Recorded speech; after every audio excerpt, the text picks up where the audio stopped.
Mahkamah Konstitusi mengabulkan gugatan terhadap Undang-Undang Nomor 2 Tahun 2002 tentang Kepolisian Republik Indonesia. Putusan ini membuat polisi harus mengundurkan diri atau pensiun jika ingin menduduki jabatan sipil. Dalam putusan yang dibacakan di Gedung Mahkamah Konstitusi pada Kamis siang, Hakim Konstitusi Ridwan Mansyur bilang, Pasal 28 ayat 3 Undang-Undang Polri punya substansi yang sama dengan Pasal 10 ayat 3 TAP MPR, yakni menegaskan anggota Polri hanya dapat menduduki jabatan di luar kepolisian setelah mengundurkan diri. Secara substansial, kedua ketentuan tersebut menegaskan satu hal penting, yaitu anggota Polri hanya dapat menduduki jabatan di luar kepolisian setelah mengundurkan diri atau pensiun dari dinas kepolisian.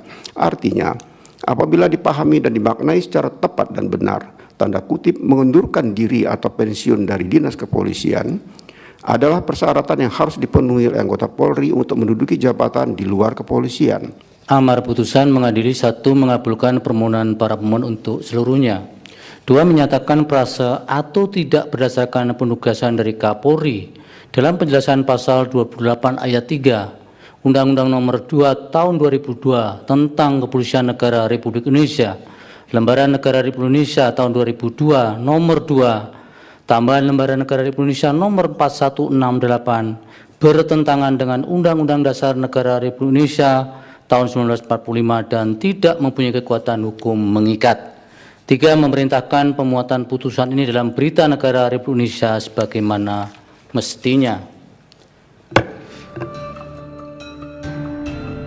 Menanggapi putusan MK, Kadif Humas Polri Irjen Sandi Nugroho bilang Polri menghormati putusan MK dan akan menindaklanjuti serta mengkaji putusan itu. Atas putusan tersebut tentunya Polri akan menghormati semua putusan yang sudah dikeluarkan, dan saat ini Polri masih menunggu hasil resminya seperti apa, kemudian nanti akan dilaporkan kepada Bapak Kapolri, kemudian kita secara langsung akan menyampaikan tentang hasil putusan tersebut yang sudah diputuskan oleh MK pada hari ini. Tapi yang pasti bahwa kami belum menerima putusannya sampai dengan saat ini, tetapi polisi selalu akan menghormati putusan yang sudah ditetapkan oleh pengadilan. Sejumlah perwira tinggi Polri menduduki jabatan di luar kepolisian seperti kementerian dan lembaga.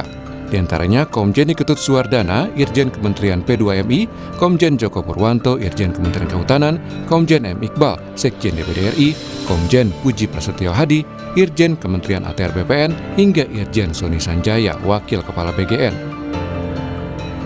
Sementara itu, Menteri Sekretaris Negara Prasetyo Hadi menjelaskan putusan MK bersifat final dan mengikat, sehingga putusan itu adalah putusan akhir yang harus diterapkan. Jadi kita pelajari kan, tapi sebagaimana namanya putusan MK itu kan final and binding. Berarti pasti akan dijalankan gitu, Mas? Ya, iyalah, sesuai aturan kan seperti itu. Akan meminta pejabat tersebut mundurkan diri dari Kementerian Lembaga Pak, yang polisi? Iya kan, kalau aturannya seperti itu kan. Sebelumnya, gugatan terhadap Undang-Undang Nomor 2 Tahun 2002 tentang Polri diajukan dua advokat Samsul Jahidin dan Christian Adrianusite. Keduanya menilai undang-undang tersebut multitafsir dan berpotensi terjadi penyalahgunaan kekuasaan pada penegak hukum. Tim Liputan, Kompas TV. Putusan MK sudah keluar dan bukan untuk diperdebatkan karena sifatnya final dan mengikat. Kami akan ulas bagaimana penerapan putusan MK terhadap larangan polisi aktif di jabatan sipil bersama penasihat ahli Kapolri Irjen Purnawirawan Arianto Sutadi. Selamat pagi Pak Arianto. Selamat pagi Pak Mario Pak di studio. Terima kasih Pak Arianto sudah bergabung di Dialog Sapa Indonesia Pagi, dan juga pengamat kepolisian ISES Bambang Rukminto. Selamat pagi Mas Bambang. Pagi. Mario. Terima kasih Mas Bambang dan Pak Arianto sudah bergabung di Dialog Sapa Indonesia Pagi pada hari ini. Saya duluan ke Pak Arianto. Pak Arianto, Pak Kapolri sudah memberikan tanggapan terkait dengan putusan MK ini atau belum Pak? Kalau saya belum dengar Pak Kapolri ya, tapi yang saya dengar baru Kadif Humas saja itu. Ya. Dan saya kira ya udah pasti Pak, gitulah tanggapannya, itu kan final and binding ya. Ya. Berarti kita harus melaksanakan perintah undang-undang. Bagi saya sebagai polisi ya, apalagi polisi itu dilihat kan apakah polisi itu sebagai lembaga, organ, atau polisi itu orang-orangnya, petugas polisinya, atau fungsinya. Itu saya lebih menyoroti pada itunya. Kalau dari putusan ini saya lihat nanti saya akan memberikan tanggapan ya. Polisi itu adalah, kalau menurut Tribrata ya, pedoman hidup polisi itu adalah satu, abdi utama daripada nusa dan bangsa. Artinya sebagai abdi ya, pelayan masyarakat. Dua, negara yang utama, warga negara teladan. Artinya memberikan contoh keteladanan dalam mematuhi undang-undang. Yang ketiga, wajib menjaga ketertiban pribadi daripada itu profesionalisme kayak gitu. Jadi dengan adanya keputusan seperti ini, kemudian polisi tidak boleh di luar itu kalau tidak pensiun, itu tidak ada pengaruhnya apa-apa bagi kami, menurut saya ya. Karena sebagai dulu ketika kita masuk dari polisi pun sudah ngomong, Pak, saya siap ditempatkan di mana-mana gitu. Jadi itu udah tekad kami itu sebagai di dalam Tribrata ada di situ juga gitu. Ya. Tidak pengaruh. Oke. Pak Arianto, tapi kan kita melihat mekanismenya selama ini, kalau dari kemarin pada saat sidang di Mahkamah Konstitusi, saksi ahli mengatakan bahwa ada 4.000 jabatan yang ditempati oleh polisi di jabatan sipil tersebut. Jika memang pada akhirnya ini harus kembali semua ke institusi, akan ditempatkan di mana 4.000 ini? Oh, kalau saya sih nggak bingung, Pak. Wong itu polisi itu masih kurang orang banyak. Contohnya bahwa polisi itu kurang petugas yang banyak ya. Sekarang polisi kan dinilai negatif itu. Iya kan, citranya kurang baik. Nah, sekarang polisi kan lagi dituntut untuk memperbaiki diri. Itu butuh para petinggi-petinggi yang hebat untuk memperbaiki polisi kan. Nah, untuk transformasi itu, saya kemarin mengajukan perbaikan polisi seluruh Indonesia itu dengan cara melaksanakan perbaikan-perbaikan poin-poin yang dikurangi itu yang dinilai negatif. Karena kemarin ada 9 poin itu. Perbaikan di bidang pelayanan, pengawasan, kemudian hedonis, di bidang impunitas, kemudian apalagi banyak, ada 9 poin yang harus diperbaiki itu, Pak. Itu membutuhkan seorang pengawas ya. Bagaimana cara merubah itu kan gitu. Karena kita merubah 460.000 orang kan, Pak. Gitu. Berarti menurut Anda ini lebih ini ya, bagus sebenarnya untuk reformasi di tubuh Polri, untuk citra yang lebih baik, kinerja yang lebih baik ya. Kalau ditinjau dari lembaga polisi, menurut saya dengan pengembalian ke polisi kembali, kita nggak akan bingung itu ditaruh di mana, karena sekarang ini kebetulan polisi lagi membutuhkan para petinggi-petinggi ataupun pejabat yang hebat-hebat untuk memperbaiki polisi. Jadi itu malah menurut saya itu mempercepat proses daripada transformasi polisi yang diharapkan oleh rakyat itu. Sementara ini ya gitu. Jadi saya ke Mas Bambang. Mas Bambang, bagaimana Anda melihat dari kata Pak Arianto, ini sesuatu yang baik sebenarnya untuk kinerja polisi ke depan? Polisi membutuhkan orang-orang profesional untuk memperbaiki polisi sendiri. Harapannya memang demikian ya. Tapi kalau kita melihat di struktur kepolisian ini jabatan-jabatan itu kan terbatas. Misalnya terkait dengan pengisian bintang 3. Ini kan hanya sekitar 6 orang saja gitu loh. Wakapolri, Irwasum, Kabintelkam, Kabarreskrim, Lemdikpol, Kabarkam, terus kemudian Astamaop, Astamarena dan Korbimob gitu loh. Sementara bintang-bintang 3 yang lainnya kan bertebaran di instansi pemerintah. Kalau kemudian ini ditarik, tentu akan banyak bintang 3 yang akan menganggur, tidak bisa mengisi jabatan itu gitu. Non jabatan berarti ya? Bagaimana Mas? Non jabatan. Kalau ditarik. Non job artinya seperti itu. Belum lagi terkait dengan inflasi kombes yang seringkali muncul. Artinya memang selama ini ada problem terkait dengan manajemen SDM di tubuh kepolisian.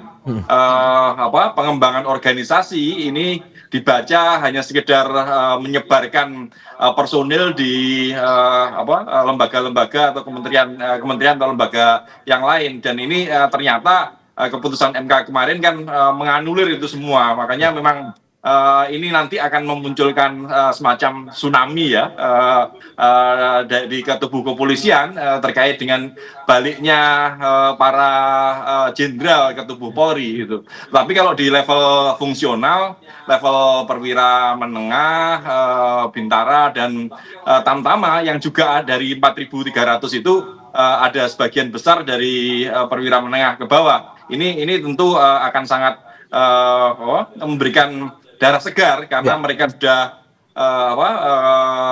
keluar, tentunya wawasan kompetensi mereka juga berubah. Ini harapannya bisa memberikan masukan-masukan kepada internal kepolisian. Yang menjadi problem memang nanti di level atas, di bintang-bintang ini semakin bertaburan di Polri karena tidak punya jabatan seperti itu. Mas Bambang, berarti menurut Anda dengan misalkan kembali dan juga non-job pada akhirnya, menurut Anda lebih baik pensiun sebagai anggota Polri untuk perwira tinggi ini atau tetap kembali aja dengan menerima konsekuensi tersebut? Itu kembali kepada pilihan masing-masing ya. Kalau memang mereka memiliki passion terkait dengan job di kementerian atau lembaga, bisa mengundurkan diri, kemudian melakukan alih status, itu bisa saja seperti itu.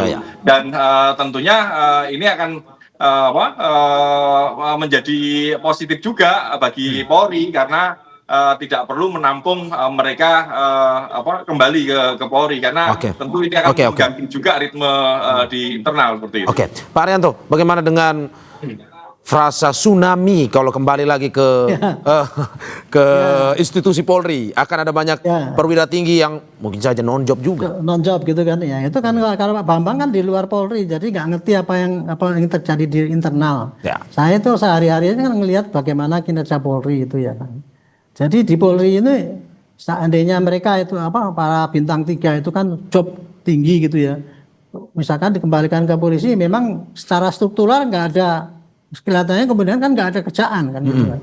Tapi secara kenyataannya saya bilang polisi butuh para petinggi-petinggi yang berandal ya, yang bisa memperbaiki polisi itu tadi, terutama untuk transformasi ini ya. Ini menurut saya sangat butuh banyak. Soalnya gini ya, untuk memtransformasi polisi itu Pak, itu kita butuhnya apa? Merubah perilaku yang di lapangan, 460.000 orang. Merubah perilaku itu ada berapa poin yang harus dirubah. Jadi ada 9 ya. Di setiap poin itu saya hitung karena saya bikin buku petunjuknya itu ada 10 poin itu. Nah, untuk merubah poin-poin itu kan dibutuhkan nomor 1 ya, petunjuk ke lapangan supaya dibaca semua orang apa yang harus dikerjakan dan tidak. 1 itu ya.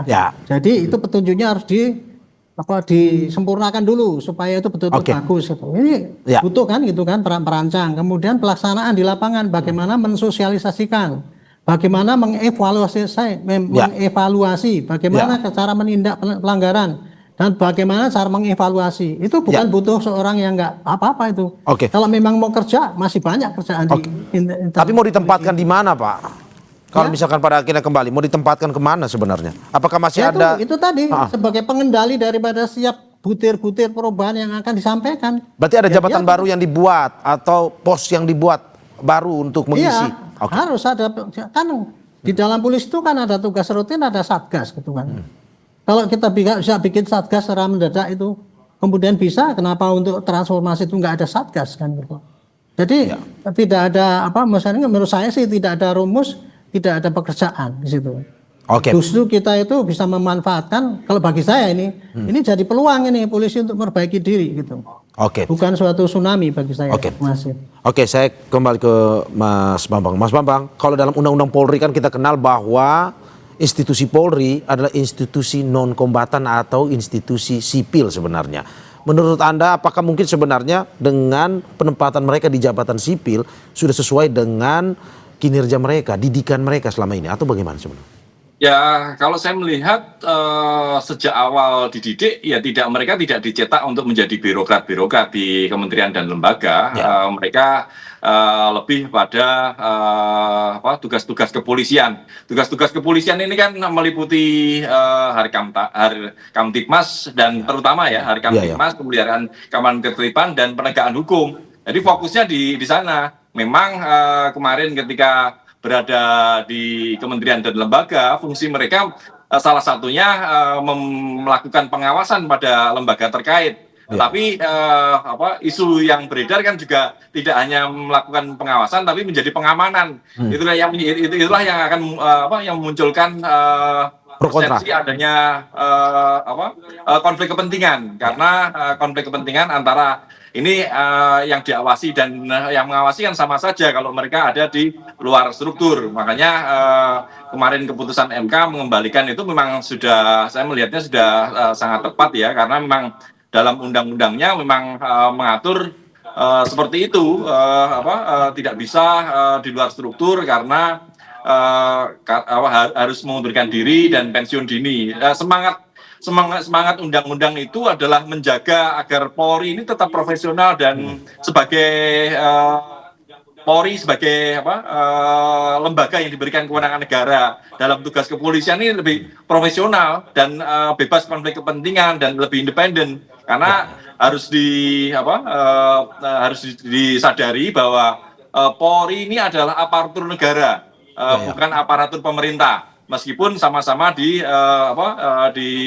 sipil, tapi harus dicatat itu tadi, harus digarisbawahi bahwa Polri ini adalah aparatur negara, bukan aparatur pemerintah. Bahwa Polri mendukung pemerintah itu dalam melaksanakan tugas-tugasnya itu dalam rangka sebagai aparatur negara gitu loh. Ini memang sesuatu yang masih sulit dipahami karena perbedaannya memang sangat tipis antara aparatur negara, aparatur pemerintah, atau dalam tanda kutip aparatur kekuasaan seperti itu. Makanya keputusan MK ini merubah mindset tersebut gitu, dan harus dan ini harus disadari oleh kawan-kawan kepolisian.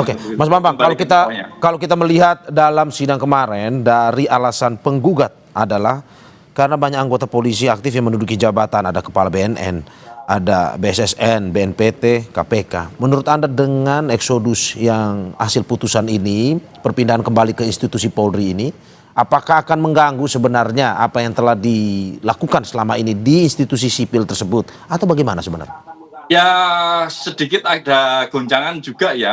Artinya yang selama ini tugas-tugas Polri yang dilakukan secara profesional melakukan pengawasan ini tentunya akan berkurang. Ini tentu akan membuat kementerian dan lembaga itu berbeda dengan kemarin, akan semakin longgar gitu. Artinya peluang-peluang untuk melakukan pelanggaran itu kembali muncul seperti itu. Tetapi ini kan persoalannya bukan hanya sekedar penempatan Polri di luar struktur, tapi adalah koordinasi antar lembaga.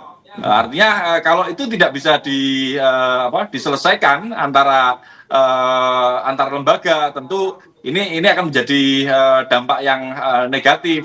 Tetapi bagaimanapun juga masing-masing harus profesional, ego sektoral itu harus dihilangkan, dan pucuk pimpinan antar lembaga inilah yang harus memastikan bahwa koordinasi kerja itu tetap berjalan dengan semestinya, seperti itu. Oke, saya kembali ke Pak Arianto. Pak Arianto, bagaimana Anda melihat bahwa ada beberapa institusi sipil yang selama ini sudah menjadi bagian dari Polri atau selalu dipimpin oleh anggota Polri, pada akhirnya harus kembali lagi ke institusi Polri, terutama seperti BNN, BNPT. Mohon maaf ya kalau saya mungkin salah memaknainya ya. Keputusan daripada MA kemarin itu kan hanya bunyinya tidak boleh polisi yang aktif kemudian bertugas di tempat lembaga yang lain gitu kan.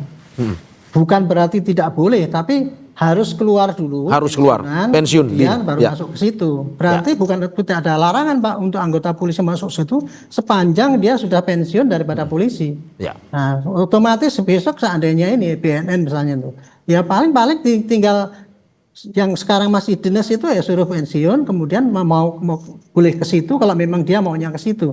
Ini efek daripada ini kan kepada anggota ya Pak, itu nanti harus milih itu nanti apakah berhenti dari polisi atau kemudian tetap di situ. Itu nomor satu. Sehingga bagi saya tidak ada kekhawatiran lembaga-lembaga lain yang memang dibutuhkan adanya figur polisi itu akan kehilangan figur polisi di situ. Saya ingin menyampaikan ya, penugasan polisi di luar lembaga ini itu ada positifnya, ada negatifnya. Positifnya adalah dulu dibutuhkan profesionalisasi polisi itu untuk pengawasan biasanya. Makanya dulu penugasan keluar itu harus menunggu lembaga yang minta kan gitu kan. Kalau lembaga minta dikirimlah ke sana, dan itu memang efektif. Karena saya pun dulu juga gitu Pak. Saya menjelang pensiun itu saya diminta ke BPN. Nah, saya keluar dulu dari polisi dan masuk ke BPN. Dan saya di situ di BPN saya bikin bisa perubahan banyak sekali. Tanya itu Pak Ahok, Pak Ganjar Pranowo, Pak Gamari. Itu ya dulu saya waktu di BPN saya bikin sistem bagaimana menyelesaikan sengketa tanah sehingga yang sengketa tanah yang berlarut-larut nggak selesai. Dengan adanya saya di situ karena saya biasa ya menyelesaikan sengketa sehingga ada positifnya gitu. Yang kedua positifnya adalah koordinasi. Polisi itu kalau kerja kan nggak bisa sendiri Pak, harus dengan lembaga yang lain. Dengan adanya anggota polisi yang di situ maka koordinasinya itu akan lebih erat, cepat sekali gitu. Itu hanya sayangnya ada negatifnya juga kalau ada polisi masuk ke situ itu seakan-akan kan menutup karir daripada orang yang sudah dari kecil ada di situ gitu sehingga itu. Jadi sipil ya, jabatan sipil itulah itu ya. Kondisinya ya. Gitu. Jadi kalau saya melihatnya seperti itu. Jadi bagi saya ini bukan barang susah ini. Karena tinggal suruh pilih kalau mau berhenti kemudian masuk atau kembali ke polisi gitu. Saya terakhir ke polisi di situ. Saya terakhir ke Mas Bambang, bukan barang susah kalau kata Pak Arianto, transisi kalau kata Pak Yusri butuh transisi waktu. Apa yang harus disiapkan? Singkat saja Pak, terakhir. Ya satu kesiapan mental ya kepada untuk anggota. Ini memang ada sebuah perubahan yang sangat drastis karena 10 tahun ini mereka dalam zona nyaman untuk bisa di luar lembaga di luar Polri seperti itu. Makanya kesiapan mental yang seperti disampaikan Pak Arianto tadi, mereka harus siap mental untuk memilih tetap di dalam Polri atau mengundurkan diri atau pensiun dini itu tadi dan kemudian bertugas di kementerian atau lembaga lain. Itu satu terkait dengan personil, terkait dengan organisasi ya Polri harus segera mempersiapkan pengembangan organisasinya kemana mereka nanti ditampung, job-job apa saja yang harus disiapkan untuk mereka karena tentu itu sangat berpengaruh pada kinerja mereka nanti yang sudah kembali ke Polri. Oke. Terima kasih atas apa yang disampaikan penasihat ahli Kapolri Irjen Purnawirawan Arianto Sutadi dan juga pengamat kepolisian ISES Bambang Rukminto. Semoga apa yang disampaikan ini bisa memberikan ya jalan terang, jalan tengah juga buat bagaimana reformasi Polri ini untuk pelayanan terhadap masyarakat. Sekali lagi terima kasih Bapak-bapak. Terima kasih. Sehat-sehat selalu. Mario. Terima kasih.